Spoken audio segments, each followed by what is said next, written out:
What is up, everybody? Guys, it is week 6. I was having to ask before we got on what the hell week it was, but I've been confirmed from multiple sources. It is week 6, back for the FSI NFL preview, and we are graced by the great Keats, Zach Kane. How was the trip, buddy? It was awesome. South, crazy place. That it is. That it is. It is the divided in terms of how people think. Tim, how you doing, my friend? Good. Nice and cozy up here in our nice fall weather up north. Getting geared up for a big Brown Steelers match. It's the number one talk up here. So looking forward to this Sunday. So here's the trick. Hit that subscribe button in the bottom right, and after this, you get to see Zach and Tim duke it out in a live stream. Now, there's nothing left, but sure we'll have a little bit of banter about that. But please, even though you don't get a special admission into a boxing match, bottom right is the subscribe button. You enjoy what we're doing at FSI, please hit the subscribe. Getting closer and closer to 1,000 subscribers. Really appreciate you guys. All right, so before we jump in, just a quick recap of last week. Zach, I got a bone to pick, my friend. Your namesake, Zacchaeus, decided to lose a lot of his money. Oh, so gross. That, Zach? I needed you to channel your inner Zach for him or something. He spells it with 2 C's. I spell it with CH. Big difference. Explains it now. You know what's funny though? So I did actually want to bring that up. I love, I encourage if you found us, you do fantasy football and you don't follow Adam Levinson, I think that's a mistake. One of the sharpest guys out there, but he talks a lot on like his recaps about, these guys that you feel like might be bad chalk or have a chance to fail and you want to fade in GPP that you jam in cash. Like I keep doing it. So I faded Zacchaeus in 4 of my 5 GPP lineups, cashed everywhere. Cashed. I'm like, okay, I'm gonna play the free square. What was it? The first play of the game, he catches it, 3 more targets, and then done. Right? It's turned into the Ridley show. Well, as it should have been. I mean, that was a lot of my GPP pivots. Was like, yeah. And you know what the great part about cash was? I saved the money on Zacchaeus so I could get up to Amari Cooper. Oh man! What he finished with, like 2.5? Benching. Yeah, he got that threw me way off. Yeah. He got benched. Well, what can you do? Dak broke an ankle. Anybody have any sort of takes or anything you want to discuss before we get into picks on this week? If I was going to start anywhere, it's going to be much like it was in like week 4. Remember in week 4 we had like 3 games where everything was over a total like 50 totals, and we were going to really focus on those games. This week kind of seems like it's going to be one of those weeks where now we'll get into this later about Minnesota, Atlanta, and then you got like Houston, Tennessee, and Washington and New York. Where I love this saying from Keith. Your favorite saying is bad plus bad equals good, and that's exactly what I thought of when I saw Washington and New York on the slate. I thought, okay, there's like a lot of bad going on in that game, but I think I want exposure to like everything. I want Washington's defense, Washington's running backs, Washington's good receiver, Washington's got a tight end, Washington's cheap quarterback. So that actually has not been confirmed, Tim. He's had more. He gets targeted, but it's not confirmed that he's actually like a receiving tight end. Yeah, and then you have on the other side Devonta Freeman, who's kind of isolated himself as a bell cow. But I actually don't mind it. It's under 5K. Oh, but yeah, man. So like I'm saying, my other saying? I just made another saying to TK. Shit plus shit equals shit. I played him last week. He really panned out. No, he did. I mean, hey, honestly, there should be a flow chart of running backs towards Dallas. Like it's right. And when you get to Monday night slate, you're gonna have pretty much everything Chase Edmonds because and well, anyway, that's getting into far down the road. But there's a lot of good 50-plus totals this week, and there's some games where you're just going to want to completely avoid it. Yeah, I think there's ownership's going to spread out. Anything that kind of caught your eye, Zach, before we get into individual picks? Nope, not actually. I'll say for cash lineups, unless like there's big injury news. I know, I don't do much, but tight end and defense is both positions that I'm paying down at and making sure I'm getting the right skill position guys. Yep. Because there's no smashes this week at those 2 spots. And the other thing I'll just say, and I've been harping on it, and it's doing well in GPP. My cash, I got to figure out, but you got to get these running backs that are going to get targets. Check downs are galore right now. So if you don't have a good running back, aside from maybe Derrick Henry, who I'm sure we'll talk about, but if you're not going to get 4 or 5 targets, you might want to look elsewhere. All right, so let's jump into the picks. Quarterback, Zach, I'm going to lead off because you have my favorite guy. All right, yeah, it's got to be everyone's favorite guy at this point. Gonna go Ryan Fitzpatrick. The magic. Coming into the year, we didn't even know if he's gonna start, but thankfully for the Dolphins, he's starting. He scored 25 fantasy points in 4 straight games, and he's still priced below $6K. And he gets a matchup with the Jets, who are just terrible everywhere. Which I will say though, I love playing Fitzmagic, but a lot of times it's because the Dolphins are gonna get down. So that's kind of the scary thing going into this week. Is I think the Dolphins probably, especially if they play like they did against San Fran. But even then, he freaking still they won by 30 points, and he had 30 fantasy points. So I think plus he gives you rushing upside that a lot of people don't know about. Well, casuals don't know about it. Anyone that plays fantasy knows. But I just think with the floor combined with the upside at under 6K, it's kind of hard to miss. So you missed one thing there, and maybe this doesn't really work for Fitzmagic because he's played for half the league. But revenge. Oh, true. Come on, that guy doesn't look like he has a hateful bone in his body. No. I mean, I think if I remember right, so he got paid a lot from New York, so maybe it's more of like a thankful reunion or something. Definitely could be. Anyhow, so yeah, no, I think that's going to be the cash chalk. So maybe it's going to be potentially Tim and I's picks on some guys to get off of for GPP. Tim, who you got? I'm going to go with Ryan Tannehill this week at 5,900, coming off a big game on Tuesday versus the Bills. I think the Titans are a little bit more for real than we think. In Ryan Tannehill's last 17 games as the starter for the Tennessee Titans, he's 13-4, 230 yards per game passing, and he's got 7 rushing TDs in those 13 games. Tannehill also had 34 fantasy points last week, 4 touchdowns versus the Bills, with a 9-1 TD to interception ratio. He doesn't turn the ball over. This is going to be a game where Houston's going to look on the other side of the ball, and they're going to know, hey, we can't stop this team, so we're only going to hope to contain them. And usually when that happens, quarterbacks like Ryan Tannehill, who are accurate throwers of the football, who don't make turnovers, they're going to pick them apart. And I think players like A.J. Brown, Khalif Raymond, and Janu Smith are going to be on the good opposite end of hopefully Derrick Henry, red zone list touchdowns. Kind of burned me on Tuesday with his 2 1-yard touchdowns. But Tannehill, my guy this week, 5,900 versus a bad Houston team. You know what's awesome too about that is I already knew obviously the pick, but there's your direct quarter of the ownership play on Fitzpatrick, especially if you go as you go up in stakes. Fitzpatrick's ownership's just going to go up. So 100%. I think that's great. And we mentioned with Fitzmagic, you 100% get rushing upside with Tannehill. For wide receiver there, back in Texas. So if you want to even more, I guess I'm just going to be narrative guy tonight. I'm just going to be narrative guy. Pick whatever side of that game we don't pick because I've at least me, I think I'm 0 for 4 on between Derrick Henry and Ryan Tannehill. Whatever one I don't pick, so. Yeah. All right, you're going to be on Derrick Henry, please. Okay. Because I want A.J. Brown. So none of us are going to bring him up though. But before I get to my quarterback pick, are you guys going to be off the David Johnson train yet? I feel like you two have driven it. I've steered clear, but I don't know. I can't say that because I just traded for him in my dynasty league, so I can't. I'm that much invested. I'm in the corner now. Okay. I mean, the snap counts work, but maybe he's not that good anymore. I don't know.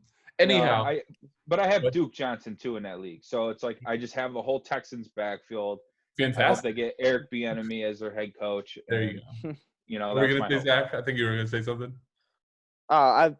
He's gonna have a monster week one of these weeks. It's kind of coming. Yes. So he's playing too many snaps. Hold on. Do they play the Ravens or something, or do they already play? It's gonna be when nobody's on them. He's gonna be 1%, and he's gonna make the guy that against Pittsburgh or something. He did have a 15 to 20 point game against Pittsburgh. We played that. Oh, he did? They did. Yeah, he scored. I know he scored. Okay. There you go. So speaking of scams, We're going to talk about Scam. Hold on, I got to get my good Southern accent for a second. Scam Newton. I always listen to the Alabama guy getting all pissed off on the radio and killing the Auburn tree. Anyhow, though, Cam Newton back from COVID. So we saw what COVID did to the Titans, right? They looked awesome. So I'm gonna hope that the same thing happened for Cam Newton. But look, I'm not worried about Denver. I feel like there's still this thing in our heads that this is like the Denver defense of 5-6 years ago when they were contending. We just saw the New York Jets look great. Sam Darnold, what did he look like? Was that a Mike Vick play? Oh my! Right. So, what could Cam Newton actually do? I do think it'll be interesting to see him, with Harris down the backfield, like what's going to happen on the goal line. Look, here's what I think is going to happen on the goal line. It's still going to be Cam Newton. So I love the rushing upside. Do just enough passing to get us there. 6,500, I kind of feel like he might just get stuck in between all these guys and maybe become unowned. So I think it's an interesting play. I'm probably going to be on Fitz for cash probably, but I do think I want to mix in some Cam Newton. So anyhow, let's go to running backs. Wait, before we do that, I'll cut to this part we were going to do earlier. If I love Kirk Cousins if game does play, and he's really cheap. So yeah, I mean, I guess we just make a declarative statement on that. We're going to proceed at this point that game doesn't happen. I think that if it does happen, guys that we all kind of talked about that we don't have is Madison, Cousins, Thielen. I think Jefferson's a great little pivot off of some Thielen ownership. Then the other side for Atlanta, are you guys on much other than maybe Calvin Ridley if Julio's not there? Ridley, Hurst for GPP maybe, but other than that, it's just maybe Gurley, but Brian Hill kind of crutches into that Gurley. That Gurley I like that you use crutch. It is to me in my fantasy league. That's what it is to me. I just think of that Gurley knee, and I'm just saying I can't do it. But agree with you on Cousins and all those players. How we always talk about Dallas stack against Dallas. Atlanta's in the same boat. Their defense is so bad. Same defense. Yeah. So you can always stack against them and feel. And confident. You thought that they couldn't get a more incompetent coach than Dan Quinn, and then they appoint Raheem Morris, who I had the honor. And then gets COVID. Oh, did he? Yes. Oh, geez, I didn't see that recent update. Good Lord. So that game ain't happening. Anyhow, Zach, running back, bring us back in. All right. So talking about targets, I'm going to go to David Montgomery. Since they lost Tariq Cohen, he's been playing is between 80 and 90% of snaps in the last two games, which is lovely. Last game, 8 targets. Game before that, 6 targets. So he's getting the check down. We all know that Nick Foles isn't a guy that pushes the ball down the field. He wants to keep it short, big, which is awesome for David Montgomery. And then you look at the matchup, and I think every single running back has destroyed Carolina except Kenyon Drake, including the crutches of Todd Gurley last week. Had a huge game against him too. They lost their best defensive tackle for the year, and ever since then they've had a respectable pass defense, but they just get destroyed by the run. So I'm all aboard David Montgomery. And the price is perfect too.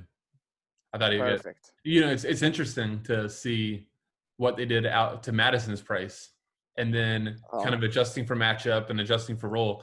And then you should have seen, in my opinion, him and David Montgomery should have been priced about the same. So I don't really understand how they do that to Madison but not to Montgomery. But yeah, I was definitely expecting a mid $6K price, but he's had 2 back-to-back really solid weeks. So I love it. Tim, who you got, buddy?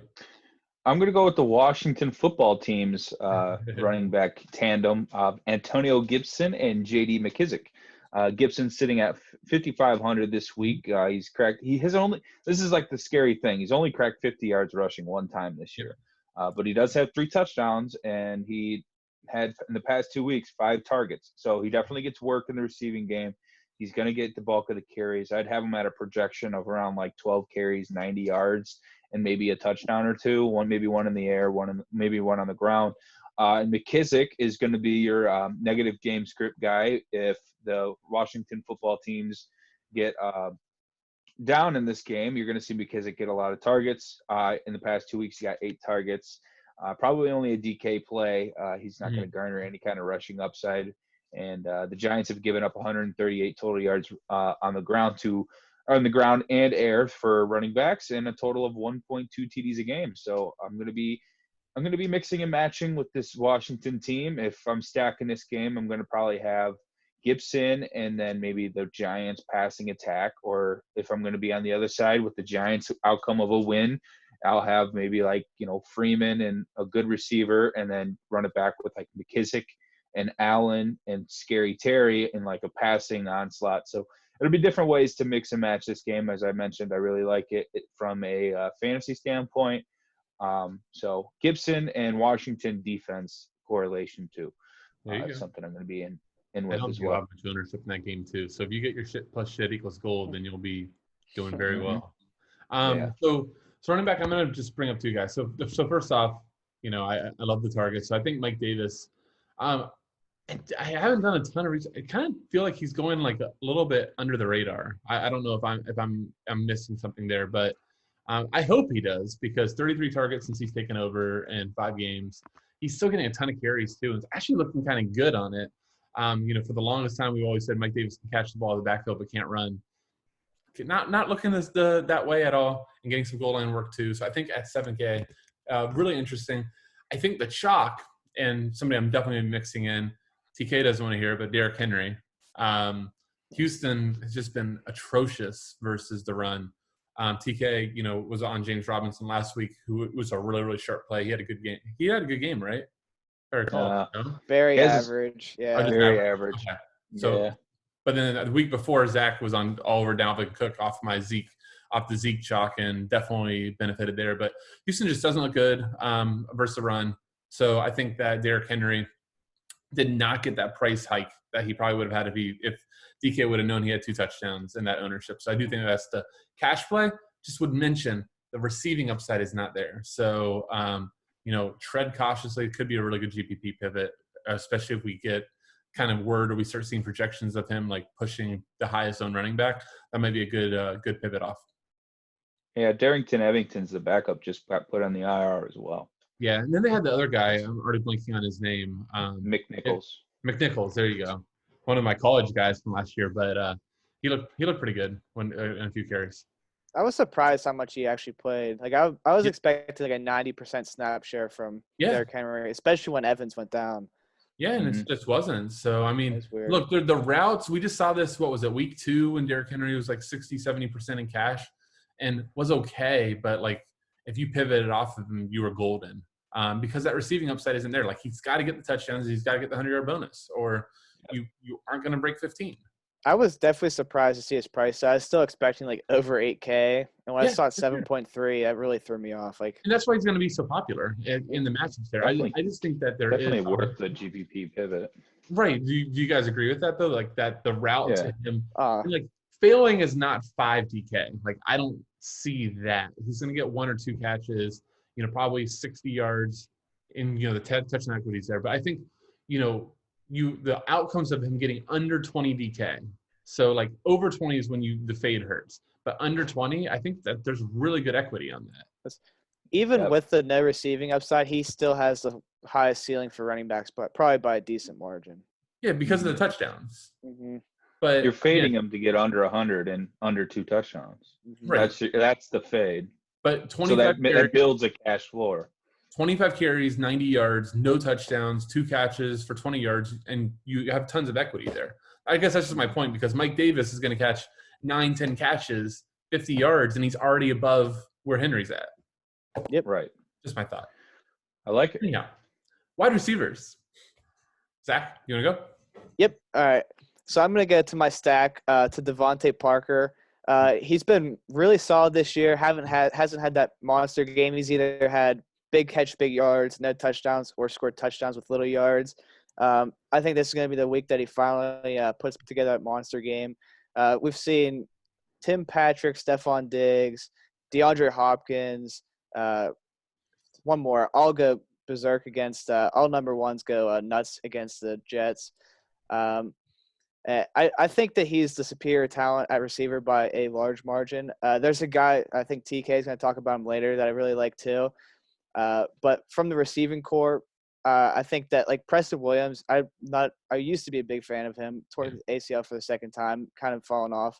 He had a really solid game last week, but I think that this is going to be the week that we go back to Devonta Parker, priced just over $6K, which that range has like a lot of solid guys. There's a lot of guys, but I think he has the highest floor and the highest ceiling at the price. So. Yeah, I love it. Who you got, Tim? I'm going to go with a couple of guys here. I like Marquis Brown, 6,500 for the Ravens. That's going to be like my GPP strong conviction play here. 6 targets in every game this year. He had a TD last week on 10 targets. He's going to get the same Philly team that gave up 4 touchdowns to Claypool. Slay kind of was on the receiving end of most of those touchdowns, which is surprising to think. But Marquise Brown, second in air yards in the league. He's starting to warm up. The Ravens offense has always been playing out in front. I think they get a little bit more of a battle this week with Philly. I think you're going to have to see Lamar go to the air a little bit more, and he's going to have to start getting a little bit more proficient in his passing. And I think they're going to test that out against Philly this week. I do like Andrews as well. So the Lamar, Andrews, Brown stack is going to be something I'm leaning on. And I do like Brown as like a one-off for big plays. We saw a lot of big plays last week, like I mentioned, against Philly and Pittsburgh. So I hope this is a big boom game for Marquise Brown. I also like Kenny Golladay at 6,200. I think that's really cheap for a big target like Kenny Golladay. He's got 7 targets in the first week back, 8 targets last week. TDs in both games. We just saw Brandon Cooks go for 12 for 161 in a TD, and Will Fuller for 4 for 58, both scoring touchdowns against the same team. Against that team is I'm drawing a blank. Who are we talking about? You lost me at Brandon Cooks for a second. I was thinking about all my money. Houston destroyed who last week? Jacksonville, yeah. Jacksonville, yeah. So I'm going to run it back with Golladay and see if he has a huge week this week. No, I think the Kenny G, and then I get to use my cool Kenny G GIF in the Discord. I don't know if I'd classify it as much as the Giants Washington football team one, but that is another really awesome crap on crap stack. Yeah, that Detroit Jacksonville especially game. Chark's questionable. Can I be honest? And TK, I don't mean this as this. I think I actually like that crap more than the other two, just because I don't know. I guess because I watched too much of that Dallas game because I was all in on Danny Dimes, and so maybe I'm just a little sore from that. I don't know. Just New York just bores me for some reason. Load up on that Washington defense this week. I guess so. Chase Young, Marquez Sweat, gonna be all over that dude. Chase Young is fun. Yeah. So with all that in mind, see, you had to bring up Brandon Cooks, man. You had to bring up Brandon Cooks. God, the first notification when he scored, I was like, okay, it's all right. And then just looking down his box score, I'm like, you've got to be kidding me. This guy's in all my lineups the week before. Anyhow, because I don't learn from my mistakes, I'm going to go to somebody with a similar profile to Brandon Cooks and tilt my face off with T.Y. Hilton. I really hope that the 10 target game we saw last week is an indication of them finally going, you know who we should use? Our best wide receiver more often. But at 5K versus the Bengals, God, just the only concern for me at all is game flow, because we know that when the Colts get up, they will love nothing more than just to pound the hell out of the ball because Philip Rivers is just not good anymore. But hopefully within that is a few drag routes to TY. Just get me like 5 for 50 and a touchdown and we'll go. But I think 5,000, really good price for the upside. And then you do have the bonus that if for some God knows reason that the Bengals do go up, TY should be the top target going the other way, with the guy that Zach's going to talk about coming up here in a minute. Trying to think. I had something else. That Brandon Cooks comment, TK, man.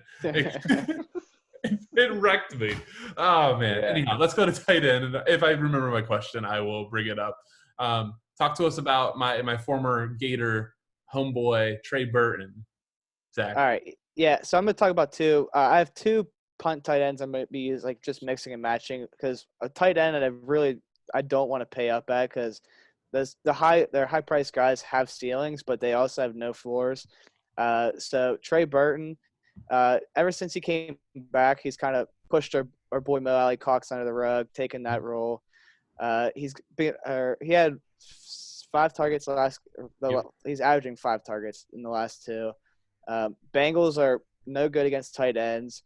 So he's priced at 3.1. Like you can't really do much more. Like you're hoping for 5 for 50. You're jumping for joy. And my other one's Logan Thomas. Going back to that game, don't feel great about it, but he's playing like every single snap, running around on every single play. Is athletic, and he's priced at like 3.2. Yeah. So the touchdowns will come. The touchdowns will come in this crap on crap game. It's gonna happen. So you say the touchdowns will come, but will the catches come? All he needs is one catch for 1 yard and a touchdown. I'm happy. I mean, it's unbelievable though, because I think that he's been kind of like a sharp, cheap play over and over again. Especially when you look down, and you're like, okay, I got 5 targets from him, like for 3.2, but it's 1 for 6 and 2 for. It's wild because, like you said, the first week he came out game busting and it's nothing since. All right, Zach, TK, who you got? Real quick, if you look back at Kyle Allen's games for Carolina, he did throw to that tight end, Greg Olsen. Ian Thomas had a really good end of last year too. Like he got a lot of plays coming in this year. So yeah. So I mean, Kyle Allen does throw to the tight end. It's just a matter of can we get Logan into the end zone, and if we can get Logan into the end zone, that 4 for 40 with a TD, 10 points is perfect. It could win you a GPP with how cheap he is. Well, 4 for 40 is more than 10. You're really cooking 4 for 40. You just need 2. Well, you need this. Yeah. Well, you kind of want to get between 10. Do you want 10? Yeah, you want 10 to 15 points from your cheap tight end to kind of get to the GPP. From somebody that's taken, for most of us took zeros. What was that, 2 weeks ago with Troutman or whatever? So yeah, you still cashed that. Right. Anyhow, who do you got as a better tight end? Oh, yes. Well, I'll kind of go in about some of these high price tight ends. Okay. Mckissick, kind of a boomer bust pick at this range, 5,500 versus the Jets. Typically they're bad versus tight ends. I do worry about the game flow as Keith was alluding to. They could get up and they could forget about throwing the ball. But I do think the Jets leave the middle of the field wide open. One thing I do know about Greg Williams as a defensive coordinator, as watching him in Cleveland, he has a safety that plays like 50 yards down the field. So typically you're going to get that wide open pocket in the seam. And that's exactly where Gesicki sits, is in that slot tight end role that runs up and down those seams. He runs those ins and digs, and that's right where you attack Greg Williams' defense. I think it's a pretty sharp play. I think it's going to be a big boom game. I don't mind Robert Tanyan versus the Tampa Bay Buccaneers either. I think we're going to talk about another tight end in that game, but I do the tight end Robert Tanyan. I mean, the TD's got to come down. I mean, 3 last week, and he had two in the 2 prior weeks before that. So it's like, eventually he'll stop scoring touchdowns. But Aaron Rodgers, as you can see, is loving his tight end, Robert Tanyan. We've pushed Mercedes Lewis off the field, and Jace Sternberger is kind of like the blocking back tight end. So Tanyan is going to be pretty safe as far as like a decent floor. I don't know if that upside is there, especially at his price. I don't see him as a 100-yard receiving 3 touchdown tight end every week. But those would be the 2 guys you could go with up top. Keith, what do you have? Yeah, so I actually want to do a little pop quiz, put you guys on the spot. So what is currently the highest total game of the week? 57, Kansas City Buffalo. Oh, don't on the main today. Damn you. All right. Can I not count Atlanta, Minnesota? 54. I'm looking at that is not the highest total right now. 53. I have a 55.5 game. Non-Washington. You just talked about it. So Green Bay and Tampa. Oh, okay. I know which one. Oh, it's Green Bay and Tampa's the highest total. So I just bring that up because I think it's interesting. We're talking about all these like lower owned spots, and the game with the highest total may actually be under owned. So I just think that's a interesting point. And I'm going to just bring up a play from that, which is Breit. So what one thing we know about Tom Brady is he loves his tight ends. Does not matter who it is, he's going to find them. He started resuscitating O.J. Howard before the injury. And Cam Breit last week came about right in with 6 targets. Just a good receiver for a long time for the Bucs. Never gets really a fair share. Just to be honest with you, in 3,500, I think he will have like no ownership at all. I just think when Zach was already taking my pick with Trey Burton, had to do some looking. I'm like, oh, Cam Breit is a really nice little pivot off of that. And I just think that game overall, I just kind of want to bring that up. I think why the reason it's not going to be popular, it's just like really hard to decide we're going to go. Like Aaron Jones isn't in a great matchup. The Bucs are a good run defense.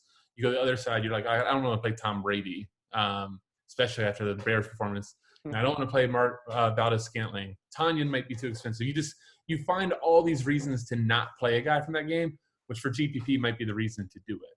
What are your guys' thoughts on that? Sounds like the perfect GPP game stack. Yeah, you don't want to play any of them in a one-off scenario, so you just stack the game in a GPP, and that gets you your exposure to the game. I mean, like Ronald Jones won't be owned at all. He's actually looked really good now, and he's even getting targets. So yeah, Fournette is still limited in practice. Gronkowski's limited in practice. So those two plays. The Bucs just don't want to practice. Let's just be real. The Bucs just don't really want to practice. Well, they're all egomaniacs down there in Tampa. Hey, you know what? The Bucs might be the only team to not win a title of the big sports around here. So we'll see. I'm just talking about your coach. Oh yeah, Bruce Arians. Yeah, he's something else. He's something. I think he's driving the discipline of this team has to be driving Brady crazy. Do either of y'all have anything to add before we wrap up? All right, I have one thing. So one fun GPP pivot is everyone. Ryan Tannehill is going to be the chalk. Myles Gaskins is a guy getting 20 touches a game in a great matchup, and I meant to go over him. I didn't, but I do. I love that play, especially we mentioned. I want to say it was you that mentioned that the only concern with Fitzpatrick is what if the game goes bad. Well, there's Gaskin. Now, do we know this is Thursday night? It's 9:07. Do we know Le'Veon Bell yet? I know it's Chiefs, Kansas City. Okay, so Gaskin is still alive. He's free. Yep. Yeah, so there you go. I mean, he comes out and celebrates, rewards them for not landing Bell with a big game. I think he's a good player. I think he's nice. He looks good. Yeah, for sure.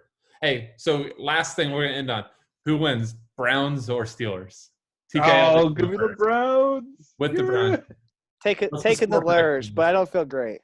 Score prediction, TK. Oh man. I'm actually really nervous because we're really dinged up. Okay. Hunt's really banged up. Baker has like this rib shoulder combo thing going on.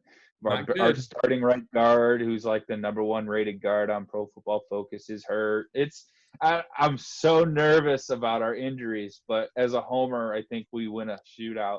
35-32 Cleveland. And if it's going to be a shootout, Tim, stack that up because I don't think that's I do every slate. There you go. It's just the Browns. One day you'll be a millionaire from it. Zach, go for it. Yes. Steelers 2017. All right. Love it. And on that note, we'll get out of here. We'll recap that game next time. Thank you guys again so much for watching. Bottom right, hit that subscribe button. It's really appreciated. See you.